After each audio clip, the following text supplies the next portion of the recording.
My boyfriend was cheating with his ex during his sister's wedding while I was locked in a car for 2 hours and left humiliated as just a friend. My boyfriend locked me in the car for 2 hours during his sister's wedding because, in his words, my family doesn't need to see your pathetic face and disgusting dress. He took my phone and left me there.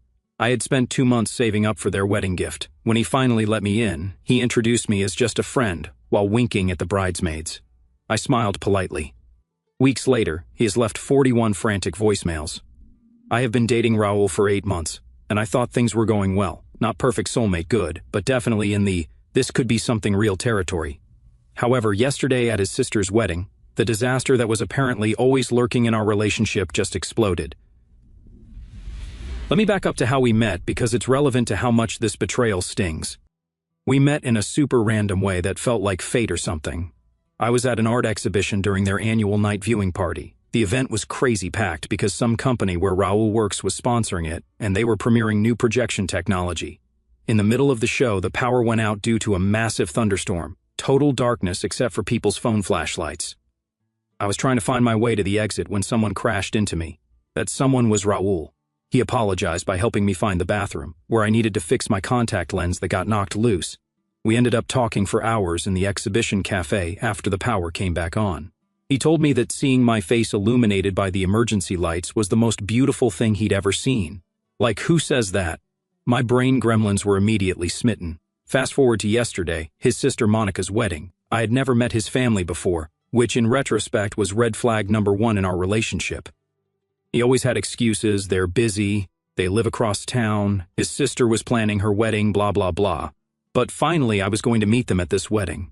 I spent weeks finding the perfect dress, nothing too fancy that would upstage the bride, obviously, but nice enough to make a good first impression. I settled on a dusty rose midi dress with little silver flowers embroidered on it. It seemed fitting, given our meet cute. I did my makeup carefully, put on the silver necklace Raul gave me for our 6-month anniversary, and prepared the wedding gift.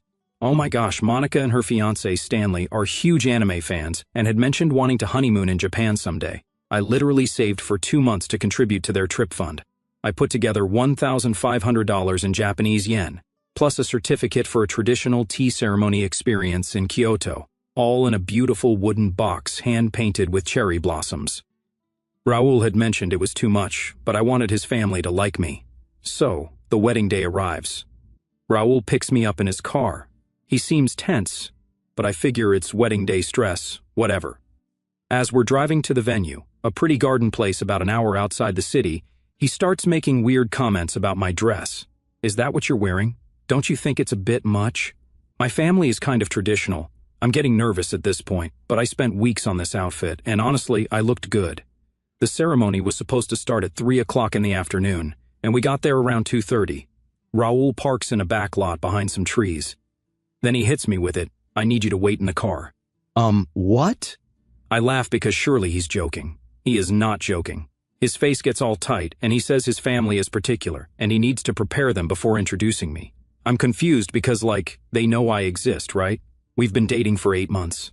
I start asking questions, and he just explodes. He says, and I quote, "My family doesn't need to see your pathetic face and disgusting dress. Just wait here. I'm literally in shock." Before I can even process what's happening, he grabs my purse, takes my phone out of it, and gets out of the car. I try to open my door, but he's locked it from the outside with his key fob. I'm literally trapped. Through the windshield, I watch him walk away with my phone in his hand and the gift I spent 2 months saving for.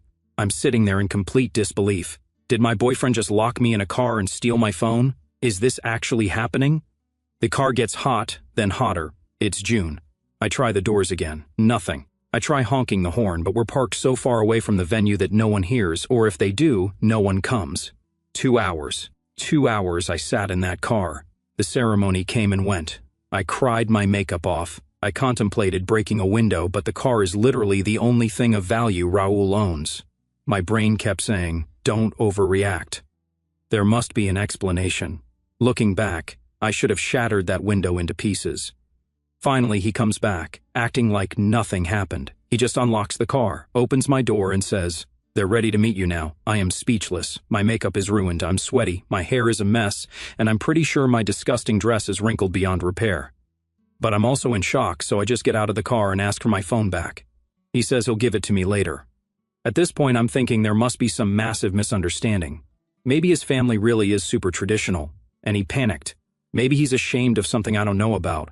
I'm literally creating 1,000 excuses for him in my head while following him to the reception. We walk into this beautiful tent with twinkling lights. Monica looks gorgeous in her wedding dress. Raul leads me toward her and Stanley, and I put on my best smile despite feeling like actual human garbage. And then, the ultimate betrayal. Hey sis, this is Nadia. She's, just a friend from work. Just a friend. 8 months at romantic meet cute, the silver necklace I was wearing. 31 sleepovers at my apartment, Christmas with my parents, all of it reduced to just a friend. And then he winks. Winks at the bridesmaid standing next to Monica, who giggles and winks back. I'm standing there feeling like I'm in some alternate reality where nothing makes sense. Monica looks confused, but it's literally her wedding day, so she just smiles and says, "Nice to meet you," before turning to other guests. The friend from work comment repeats all night as Raul introduces me to relatives, cousins, uncles, always with that same weird dismissive tone, always while looking around the room as if searching for someone more interesting. I smile. I'm polite.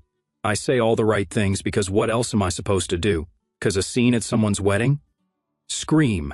He locked me in a car for 2 hours in front of the cake table. I'm writing this the morning after. I got my phone back finally, and Raul dropped me at my apartment last night, acting like the evening went great. He actually tried to kiss me goodnight. I turned my face away, and he didn't even seem to notice anything was wrong. The wedding gift I saved for 2 months to buy, is apparently sitting with all the other gifts at Monica and Stanley's house. Raul didn't even tell them it was from me. I haven't slept. My mind keeps replaying everything, searching for signs I missed.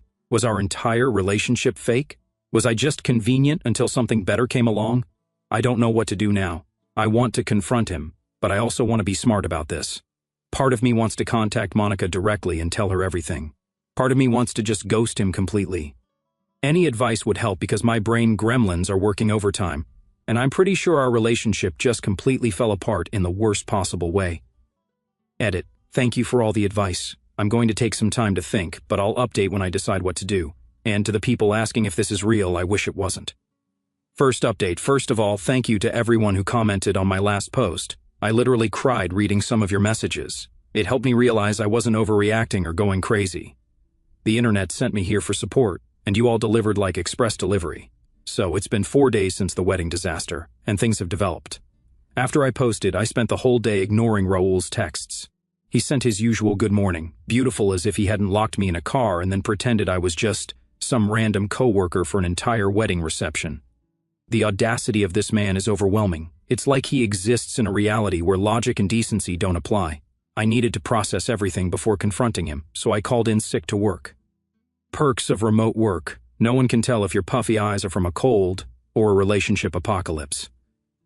I kept thinking about that wedding gift, sitting somewhere in Monica and Stanley's house, with them having no idea it came from me. $1,500 I saved by eating ramen for lunch, taking extra freelance projects, and skipping my usual coffee shop writing sessions.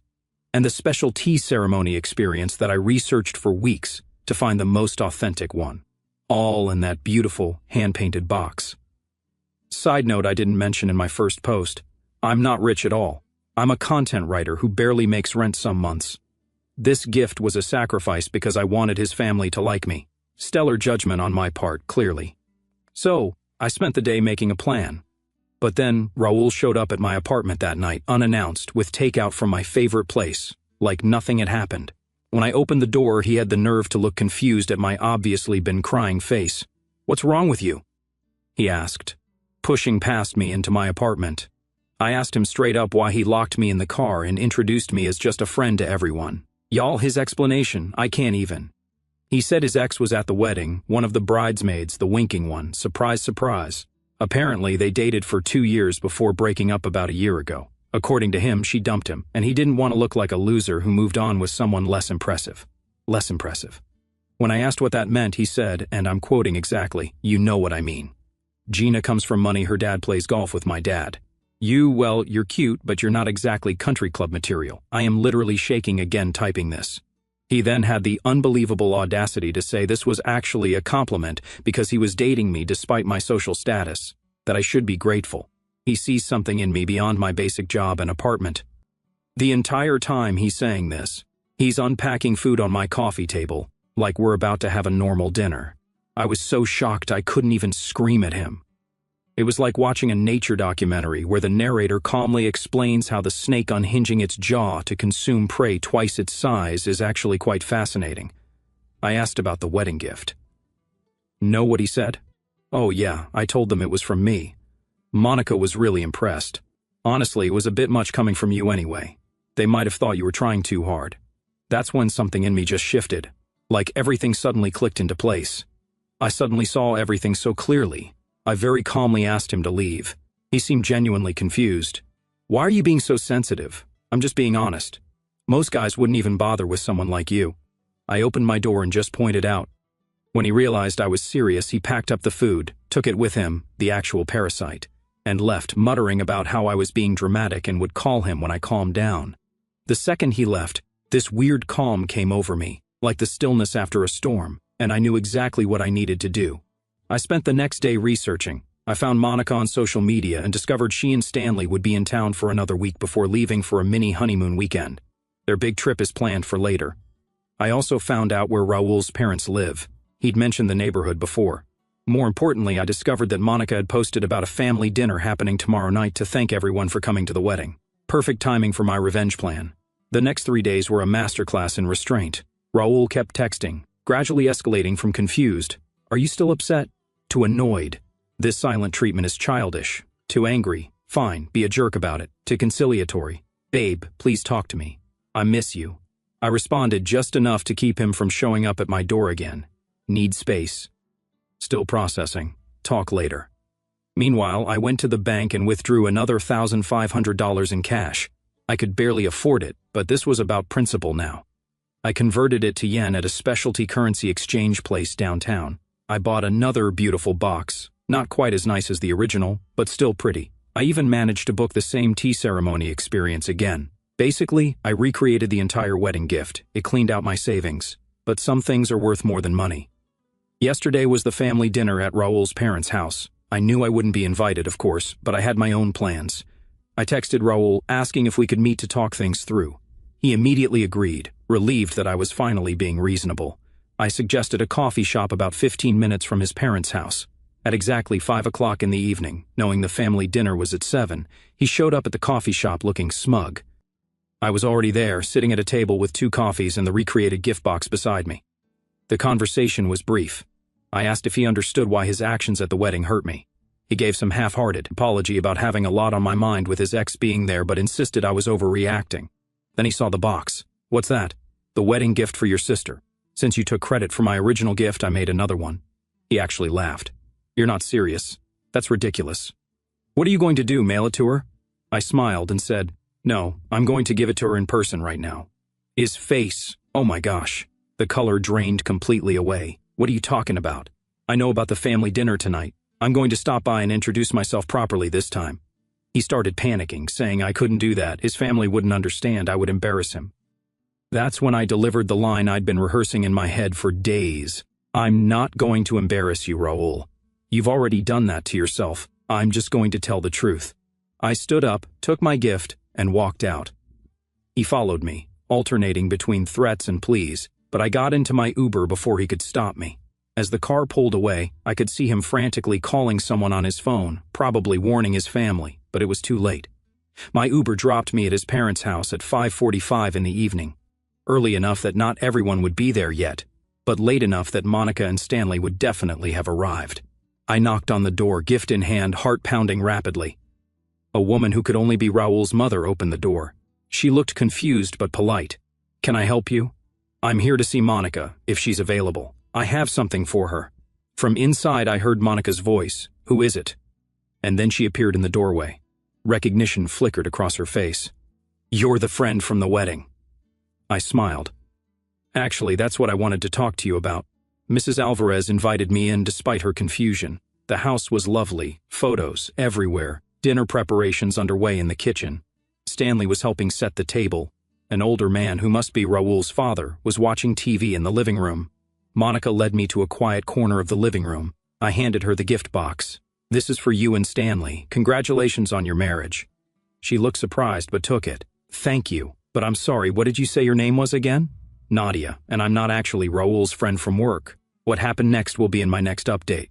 This post is already super long, and Raul just showed up pounding on my apartment door. I need to deal with this situation, but I promise I'll update soon.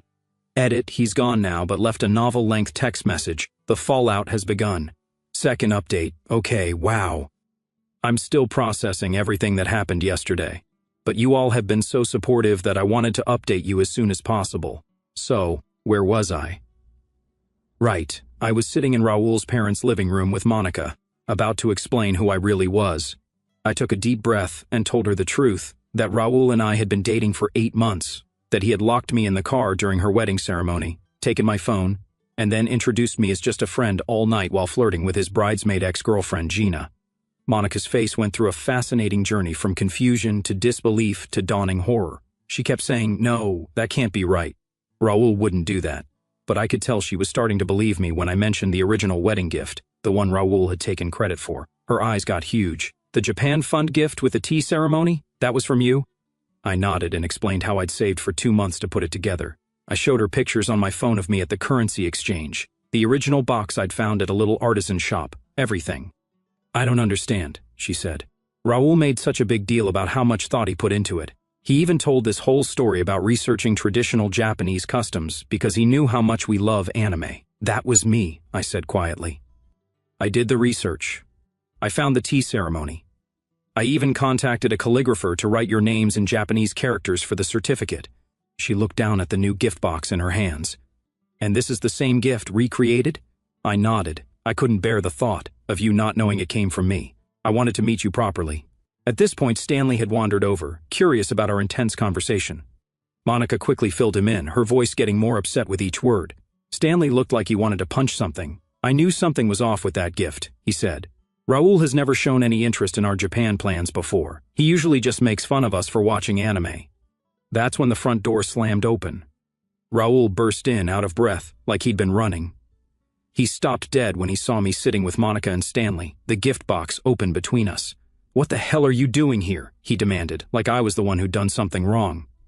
Before I could answer, Monica stood up. "Is it true? Did you lock your girlfriend in the car during our wedding?" The room went silent. Mrs. Alvarez appeared from the kitchen, wiping her hands on a towel. Mr. Alvarez muted the TV. Raul tried to laugh it off. "She's not my girlfriend. She's just this girl I've been hanging out with. She's gotten way too attached, and now she's making up stories." That's when I pulled out my phone. See, I'd anticipated this exact response. I'd come prepared with our text history going back 8 months, pictures of us together. The reservation for our weekend trip to the beach 3 months ago. The birthday card he gave me that said, "To my gorgeous girlfriend," with a sweet message. But the cherry on top? The silver necklace he gave me for our 6-month anniversary. I was wearing it in almost every photo, including at the wedding. Monica grabbed my phone and started scrolling, her face getting darker with each swipe. She handed it to her mother, who looked increasingly distressed. "Explain this, Raul," Monica said. And then the lies began. He tried everything. Those texts could be with anyone. She changed the contact name. "Those photos don't prove anything. We were just hanging out." "Okay, fine, we hooked up a few times, but she's crazy and clingy." With each lie, his family's faces grew more disgusted. Mrs. Alvarez actually covered her mouth when he called me crazy. Monica cut him off mid-excuse. "What about the gift? The Japan Fund and tea ceremony? Was it from you or from her?" He looked at the open gift box, then at me, then back at his sister. I could practically see the calculations happening behind his eyes. "We got it together. It was my idea, but she helped." Stanley scoffed audibly. "Dude, just stop lying." That's when Mr. Alvarez finally spoke up. "Raul, did you lock this young woman in your car during your sister's wedding?" The way he asked it, so direct, so simple, seemed to pierce through all of Raul's defenses. Raul's shoulders slumped. "It wasn't like that. Gina was there, and I didn't want—" He trailed off, realizing how terrible any explanation would sound. The silence in that room was absolutely complete. Mrs. Alvarez was the one who broke it. She walked over to me, took my hands in hers, and apologized for her son's behavior. I started crying, which made her cry, which made Monica tear up too. Mr. Alvarez said something to Raul in Spanish. I couldn't understand the words, but the tone was unmistakable, deep disappointment and disgust. Raul's reaction was to get defensive, his voice rising as he pointed at me like I was somehow the villain in all this. "Mr. Alvarez just stood up and told him quietly but firmly that he needed to leave. Not tonight, not in his house. Raul looked genuinely shocked, asking if they were kicking him out because of me. Monica stepped between them and clarified it wasn't because of me but because of what he had done. There was this intense family standoff that made me feel like I should probably leave. But when I started to gather my things, Mrs. Alvarez gently touched my arm. "Please stay for dinner," she said. "We would like to get to know the real you." I stayed for dinner with Raul's family without Raul. It was awkward at first, but also kind of amazing. Monica and Stanley are genuinely lovely people. They were so excited about the tea ceremony experience and kept asking me questions about how I found it. Mr. and Mrs. Alvarez were warm and welcoming once the initial shock wore off. Raul texted me nonstop throughout dinner. I turned my phone off. After dinner, as I was getting ready to leave, Monica hugged me and thanked me for having the courage to come forward. She said she'd been noticing changes in Raul over the past year. More secretive, more arrogant, but hadn't wanted to believe her brother could be so cruel. I got home around 10 o'clock at night to find 27 missed calls and 41 text messages from Raul. The texts started angry. "How dare you go to my family?" Then panicky, "What did you tell them?" Then pleading, "Please call me back. This is a misunderstanding." And finally defeated, "They won't let me come home." This morning I woke up to a voicemail from an unknown number. It was Gina, the bridesmaid ex-girlfriend. Apparently, Raul had tried to stay at her place last night, and she turned him away. She apologized for her part in the wedding situation. She had no idea he had a girlfriend and felt horrible about the winking and flirting. According to her, Raul showed up at the train station after she refused to let him stay. He's been sending her dramatic selfies from the station bench all night. I'm not responding to anyone right now. I need to process all of this. Monica has invited me for coffee next week. She says she wants to properly thank me for the gift and to compare notes about her brother. I think I'll go. As for Raul, karma has arrived at the station, literally. I'll update one last time after things settle down a bit. Edit, oh my gosh, stop asking me for Raul's station selfies. I don't have them. Gina just mentioned them in her voicemail. And no, I haven't responded to any of his messages yet. Final update, it's been 2 weeks since my last update, and the dust from the relationship explosion is finally starting to settle. So, those 41 voicemails I mentioned, I finally listened to all of them, and wow, just wow, they're like a masterclass in manipulation. Voicemails 1 to 5, pure rage, calling me every name in the book, saying I've ruined his life, threatening to make me pay. Voicemails 6 to 12, the victim phase, crying, actual sobbing about how his family has turned against him, how he had to sleep at the train station, how cold and uncomfortable it was. Voicemails 13 to 20, revisionist history. Suddenly our relationship was the best thing that ever happened to him, and he never meant to hurt me, and the whole car incident was a misunderstanding. Voicemails 21 to 30, bargaining. Promises to make it up to me, to introduce me properly to everyone, to pay me back for the wedding gift. Voicemails 31 to 41, desperation, more crying, please just call me back. I have nowhere to go. I'll do anything. The final one, left at 4:37 in the morning, was just breathing and occasional sniffling for 2 full minutes. I didn't respond to any of them. Instead, I met Monica for coffee as planned. She was even cooler in a casual setting. Turns out we have a ton in common beyond just her terrible brother. We talked for 3 hours. She filled me in on the family aftermath. Raul has been effectively cut off, not just financially, though that too. Apparently, his parents were still helping with his rent, despite him having a good tech job.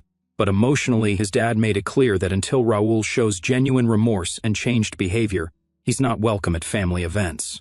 Raul tried to crash Sunday dinner last week, and was literally turned away at the door by his mother, who apparently quoted something about reaping what you sow. Monica said he's been desperately trying to convince everyone that I'm unstable and manipulative, but nobody's buying it. The wedding gift story especially has become family legend. Monica made sure everyone knows what he did. According to her, Raul has always been the golden child who could do no wrong. My visit was apparently the first time his parents had ever seen incontrovertible evidence of his true character. The realization has been devastating for them. Gina, the bridesmaid ex, and I have actually been texting a bit. Turns out, Raul was feeding her a completely different story during the wedding, telling her I was his clingy coworker who had boundary issues and had invited myself to the wedding. She feels terrible about the whole thing. As for me, I'm doing okay. Better than okay, actually. There have been moments of doubt and sadness. 8 months is still 8 months, even if it was with someone who turned out to be a wolf in sheep's clothing. But mostly, I feel free. Like I narrowly escaped a relationship that would have slowly crushed me. Yesterday, I got a package in the mail. It was from Monica and Stanley, a beautiful handmade journal with a note that read, "For our new friend who helped us see things clearly. Look forward, not back." I literally cried for an hour. Raul finally stopped calling about 3 days ago. I heard through Monica that he's staying with some gaming buddy and has started telling people he broke up with me because I was too needy. Classic last-ditch effort. One final desperate attempt to save face before disappearing. Some updates on practical matters, since people have asked. The original wedding gift, Monica and Stanley insisted on paying me back for both gifts. I refused at first, but they were adamant. We compromised. They're paying for half, and I'm going with them to the tea ceremony in Kyoto as their guest. They delayed their Japan trip until next spring and invited me to join for part of it. My finances, the double gift situation, did clean out my savings, but I've picked up some extra freelance work and should be back on track in a couple of months. Worth every penny for the look on Raul's face when he saw me at his parents' house. My living situation. I changed my locks, even though Raul never had a key, just being cautious, and installed a small security camera by my door. No signs of him trying to come by, thankfully. Dating? Laugh out loud. No. My heart needs some serious recovery time. Last night I sat on my balcony with my new journal and wrote about everything that happened. I thought about how sometimes we only see what we want to see in people, how the image we have of someone can linger long after the reality has changed. Relationships can be like that too. I think sometimes we're holding on to an idea of something that's already gone. We just don't know it yet. I'm not rushing toward any of them just yet. For now, I'm content to focus on myself and appreciate what I have, to feel stronger and more aware, to know that even when things feel overwhelming, there's always a way forward. Edit. This really is my final update on this situation. Many of you have asked if I've heard anything more from Raul. Nothing significant, just some random thinking of you text that I've ignored. The distance between us is finally peaceful, and I'm keeping it that way.